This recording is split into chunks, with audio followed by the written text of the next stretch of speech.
अब बहुत दूर इनको गुमनामी के वादियों में इंशाअल्लाह ये चले जाएंगे। और यहां पर क्या किया योगी आदित्यनाथ की सरकार ने, बरेली में अमित शाह आए थे, गनीमत यहां पर निजाम की बात नहीं की, वरना हम राज की बात कर देते उनके सामने। क्या यहां पर आप लोगों का ये मुतालबा नहीं है कि एक बरेली का जो डिग्री कॉलेज है, पूरी बरेली की जनता इस बात का डिमांड और मुतालबा कर रही है कि यहां पर सुभाषगंज में एक बच्चों के लिए अलहदा डिग्री कॉलेज बनाया जाए, बच्चों के लिए एक अलहदा डिग्री कॉलेज बनाया जाए। मगर अमित शाह, योगी और मोदी को डिग्री कॉलेज की फिक्र नहीं है, इनको सिर्फ हिंदुत्व की फिक्र है। यहां पर रबर फैक्ट्री, अब चुनाव आ गया तो सब दौड़ रहे, रबर फैक्ट्री खोल दी जाएगी, सरकार ले लेगी। यहां पर एम्स को खोलने की बात, मुतालबा कब से किया जा रहा है, इसका कोई जिक्र नहीं होता। यहां पर उत्तर प्रदेश में आप कितने लोग पेट्रोल डीजल की गाड़ी या मोटरसाइकिल चलाते हैं? आप लोग बहुत खुश हैं ना पेट्रोल डीजल की कीमतों से? हाँ, चेहरे बता रहे हैं। मीडिया वाले तो नहीं बोलेंगे, बेचारों की नौकरी है। पहले इनके पास एक कैमरामैन होता था तो इनके मालिकों ने कहा कि मोदी जी ने कैमरा की कीमत बढ़ा दी, महंगाई बहुत बढ़ गई, अब तुम रिपोर्टर भी और कैमरामैन भी, दोनों 2 in 1 करो काम। देखिए मुस्कुरा रहे हमारी बात पर, मुस्कुराना तुम्हारा इकरार है, हम जानते हैं। पेट्रोल डीजल आसमानों को छू रहा है, सरसों के तेल की कीमत आसमानों को छू रही है। बाबा और मोदी की सरकार ने साबुन से लेके बनियन तक सब कीमतें बढ़ा दी हैं और उत्तर प्रदेश की जनता से कह रहे विकास के नाम पे वोट दो। काशी को हमने डेवलप कर दिया, उसके नाम पर वोट दो। आज उत्तर प्रदेश में मैं बीजेपी से पूछना चाह रहा हूं, योगी आदित्यनाथ आप झूठ बोलते हैं, आप झूठ बोलते हैं, मोदी झूठ बोलते हैं, अमित शाह झूठ बोलते हैं और ऐसी सफाई से झूठ बोलते हैं कि सामने वाला झूठ की तहकीक करेगा, सच की तहकीक करेगा और झूठ को सच मान लेगा। क्या 5 साल पहले योगी और मोदी ने नहीं कहा था कि उत्तर प्रदेश में 70 लाख नौकरियां दी जाएंगी? कहा था ना। अच्छा, आप यहाँ नौजवान बहुत है माशाल्लाह से, कितनों को नौकरी की जरूरत है? मीडिया वालों की नौकरी अभी है, कितनों को नौकरी चाहिए? अब आप बताओ सच। ये कहते हैं कि हमने 6 लाख को दिया, अरे कितना फेंकते हो यार। 70 लाख नौकरियों का वादा 5 साल पहले किया गया था और 5 फरवरी 2020 की विधानसभा में उठाकर देखो आप, योगी आदित्यनाथ के एक मंत्री ने विधानसभा में खड़े होकर कहा कि उत्तर प्रदेश की अनएम्प्लॉयमेंट रजिस्टर में 33 लाख नौजवानों के नाम है जिनको रोजगार की जरूरत है। झूठ पे झूठ, सिर्फ झूठ पे झूठ। बीजेपी सिर्फ हिंदुत्व के नाम पर इलेक्शन लड़ना चाहती है। बीजेपी मुसलमानों से नफरत और खौफ दिखाकर सत्ता को हासिल करना चाहती है। इनके पास डेवलपमेंट के नाम पर कुछ नहीं है, कुछ नहीं है डेवलपमेंट के नाम पर, मगर बोले जा रहे हैं। अभी आपने सुना कि वारिस पठान ने कहा कि पूरे भारत में तीसरा गरीब प्रदेश अगर कोई है, झारखंड बिहार के बाद तो उत्तर प्रदेश। मगर फिर भी विकास हुआ है। कहां का विकास हुआ है हमको नहीं मालूम। हाँ, विकास किसका हम जानते हैं, जो नफरत फैलाते हैं उनका विकास हुआ है। जिन्होंने भारत के मुसलमानों का नरसंहार करने की बात की उनका विकास हुआ है। जो भारत के संविधान को, अंबेडकर के बनाए हुए संविधान को अपने संविधान से संघी संविधान बनाना चाहते हैं उनका विकास हुआ है। हरिद्वार में धर्म संसद, हरिद्वार में धर्म संसद रायपुर छत्तीसगढ़ में कांग्रेस की सरकार, वहां धर्म संसद। क्या बोला जाता इन दोनों धर्म संसद में? तुमने पढ़ा कभी? उस धर्म संसद में कहा गया हरिद्वार के कि भारत के मुसलमानों का हाल रोहिंग्या मुसलमानों की तरह कर देना चाहिए। हरिद्वार के धर्म संसद में कहा गया कि भारत की मिलिट्री को इस्तेमाल करके मुसलमानों को मारना चाहिए। उस हरिद्वार के संसद में कहा गया कि एक एलटीटी का प्रभाकरण की तरह कोई पैदा हो जाए जो 20 लाख मुसलमानों को मार दे। रायपुर में कहा गया छत्तीसगढ़ में कि इंसानियत को बचाना है तो मुसलमानों को खत्म कर दो भारत से। कोई गिरफ्तारी हुई अभी तक? हरिद्वार में गिरफ्तारी हुई, रायपुर में हुई एक की, मगर किस अनुमान पे गिरफ्तारी हुई रायपुर में? कि उन्होंने गांधी को नाप शनाप कहा। अरे तुमको अगर गांधी से मोहब्बत है तो सुनो जालिमों, जो धर्म संसद के नाम पर भारत में नफरत फैला रहे हो। गांधी को क्यों मारा गया था?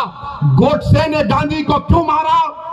इसलिए मारा कि उसने कहा कि गांधी मुसलमानों की ताईद की बात करता है, इसीलिए गोडसे ने एक ज़ईफ आदमी के सीने में गोलियां मार दी।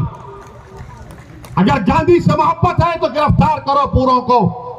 ये कांग्रेस जो आज ये ड्रामा करती है रनिंग कंपटीशन का, तुम्हारी रियासत में जहां पर तुम्हारी सरकार है, तुम्हारी हुकूमत ने सरकारी फंक्शन में तुम्हारी हुकूमत पैसे देती है, उसमें कहा जाता है कि इंसानियत को बचाना है तो मुसलमानों को मार दो। शर्म आनी चाहिए इन लोगों को, शर्म आनी चाहिए। याद रखो, अगर मुसलमानों को कोई मारेगा तो मुसलमान को नहीं, तुम भारत के दुश्मन हो। मुसलमानों को सफेद से मिटाने की बात अगर कोई भारत में करेगा तो भारत के संविधान का दुश्मन है। अगर कोई मुसलमानों को रोहिंग्या मुसलमानों की तरह उनका हाल करने की बात करेगा तो तुम दुश्मन हो अल्लामा फजल खैराबादी के, तुम दुश्मन हो मुजाहिदीन आजादी के, जिन्होंने इस मुल्क को आजाद कराने के लिए अपनी जानों को कुर्बान किया। तुम दुश्मन हो, तुम नफरत करते हो उन मुस्लिम उलमाओं से जिन्होंने अंग्रेजों की इस गुलामी के खिलाफ जिहाद का फतवा दिया था। मगर हमको मिटाने की बात हो रही है। अगर आज के इस जलसे में असदुद्दीन अवैसी को अनपार्लियामेंट्री अल्फाज या गैर अखलाकी अल्फाज अगर मैं मोदी के बारे में कह दूं या योगी के बारे में कह दूं या फिर बरेली में, यहां पर बरेली में अगर कोई फेसबुक पर कुछ लिख दे तो 4 घंटे के अंदर हजरत पुलिस पहुंच जाएगी उसके घर को और बोलेगी बेटा चल तेरे को दामाद बनाना है। मगर ये सब बोलेंगे, ये बोलेंगे तो पुलिस क्यों नहीं करती इनके खिलाफ? इनको दामाद क्यों नहीं बनाती? क्या ये तुम्हारी नाजायज औलाद है जो पकड़ी हरिद्वार छत्तीसगढ़ में? हम के कानपुर की तकरीर में एक 80 साल के मुसलमान को एक दलित पुलिस के ऑफिसर ने खामोशी से लाकर कागज पर लिख कर दिया कि बोलो इस पर अवैसी तुम। एक 80 साल के मुसलमान को जिसकी दाढ़ी है, उसको एक मुकामी थानेदार ने उसकी दाढ़ी को खींचा, उस पर पेशाब करवाया। तो हमने कहा कि कब तक रहेंगे इख्तिदार की कुर्सियों पर बैठने वाले, चाहे ओवैसी हो, चाहे मोदी हो या योगी हो। तो सबको दर्द हो गया। इसने हिंदू धर्म के खिलाफ कहा, अरे जालिमों, मैं किसी धर्म के खिलाफ ना था, ना कभी हूं, ना कभी रहूंगा इंशाअल्लाह ताला। भारत का संविधान मेरे लिए अजीज है और भारत के संविधान में तो उसको भी इजाजत है जो किसी खुदा, भगवान, अल्लाह, जीसस को नहीं मानता। मगर इनका क्या है? नहीं, हर चीज को इधर जोड़ देते। याद रखो, यह सच्चाई है मेरे अजीज दोस्तों और बुजुर्गों। बीजेपी इस मुल्क में खुलकर हिंदुत्व की पॉलिटिक्स कर रही है, इससे कोई इनकार नहीं किया जा सकता। मगर मैं भारत के मुसलमानों से, हमारे भारत के उन दलित भाइयों से जो अंबेडकर को आज भी अपना आइडियल मानते हैं, मैं हम भारत के हमारे हिंदू भाइयों से जो नेहरू और सुभाष चंद्र बोस की कुर्बानियों को नहीं भूले, मैं उनसे अपील कर रहा हूं कि आपको उठना पड़ेगा, आपको ये रोकना पड़ेगा। अगर आप समझते हैं कि आपको मदद की जरूरत है तो असदुद्दीन ओवैसी आपके साथ कंधे से कंधा मिलाकर खड़े रहने को तैयार है। मुल्क को बचाना है, मगर मुल्क को बचाने का मतलब यह नहीं है जिंदाबाद, आप जिंदा ही रहेंगे इंशाअल्लाह ताला। मगर मुल्क को बचाने की बात होती है, ये समाजवादी, कांग्रेस, बीएसपी बोलेंगे देखो देश को बचाना है ना, तो फिर तुम खामोश हो जाओ। हैं ये खामोशी कैसे होगी? नहीं नहीं तुम कुछ मत करो, तुम खामोश बैठो, हम देख लेंगे। तुम नहीं देख सकते इनको, तुम मुकाबला ही नहीं कर सकते मोदी से। मोदी मंदिर मंदिर कर रहे हैं तो अखिलेश बोल रहे मैं भी परशुराम का मंदिर बनाऊंगा। बोलते हैं ना, आपका मजहब है, चलिए हमको इतराज नहीं है, मगर मुल्क में लड़ाई क्या है? योगी आदित्यनाथ ने अपनी तकरीर में कहा राहुल गांधी के बारे में कि राहुल गांधी किसी मंदिर में गए तो उनको मंदिर के आदाब नहीं मालूम थे। तो बाबा ने कहा कि ऐसा बैठे कि मंदिर के किसी पुजारी ने कहा अरे ये मंदिर है, मस्जिद नहीं है। मुझे यकीन है कि मंदिर के पुजारी ने इस तरह नहीं कहा होगा, क्योंकि जब किसी की इबादत गाह में जाता है तो खुदा की इबादत करने के लिए जाता है। लोग दरगाह को आते हैं आला हज़रत के, आते हैं ना, तो क्या पूछा जाता है? तो क्या पूछा जाता है? आते हैं, अकीदत है, किसी मजहब का आता है। मगर योगी ने खैर इजाफा कर दिया। अब सवाल यह पैदा होता है कि भारत में लड़ाई यह है कि सबसे बड़ा हिंदू कौन है? मोदी बोलते हैं कि मुझसे बड़ा कोई हिंदू नहीं है। योगी बोलते हैं कि मैं अब मोदी के बाद का प्रधानमंत्री बनने वाला हूं। राहुल बोलते हैं कि देश में सिर्फ हिंदू ही प्रधानमंत्री बन सकता है, उनका स्टेटमेंट है। अखिलेश बोलते हैं कि मैं ही सबसे बड़ा हिंदू हूं। हम इन तमाम से कहना चाह रहे हैं, दोबारा कह रहा हूं, आप लोग मोदी जी, योगी जी, अखिलेश जी, राहुल जी एक कमरे में बैठकर, वैसे तो बैठते जरूर हैं, बैठते जरूर हैं। हमारे हैदराबाद में कहावत है, मैं तेरी पीठ खुजाता हूं, तू मेरी पीठ खुजा।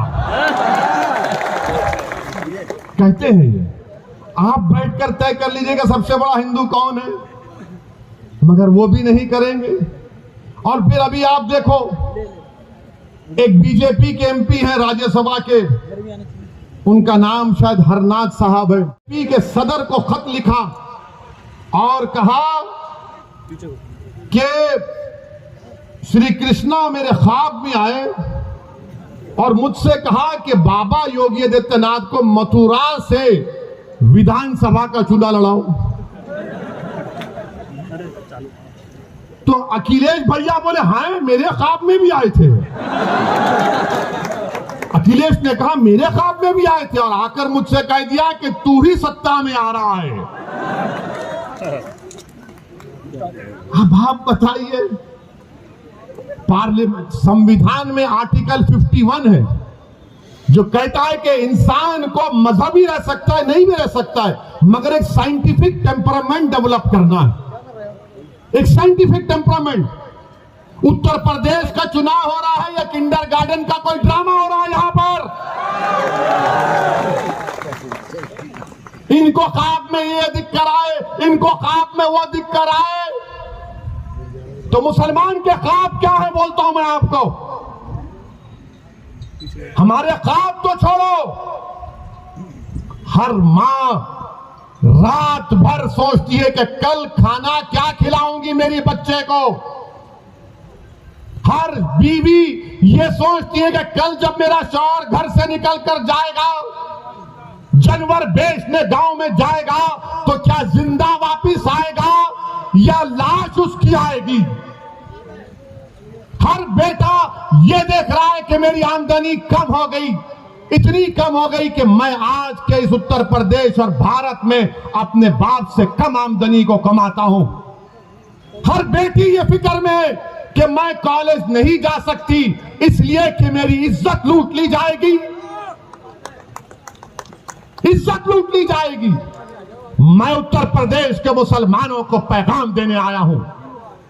मैं आपको खोलकर कह रहा हूं कि आपको ख्वाब देखना है अब इंशाअल्लाह ताला, आपको ख्वाब देखना है इंशाअल्लाह ताला। मगर कोई कहेगा ओवैसी अगर ख्वाब को बयान कर दूंगा तो कहीं समाजवादी और कांग्रेस और बीजेपी मेरे ख्वाबों को चूकना-चूर तो नहीं कर देगी। नहीं करेगी इंशाअल्लाह ताला।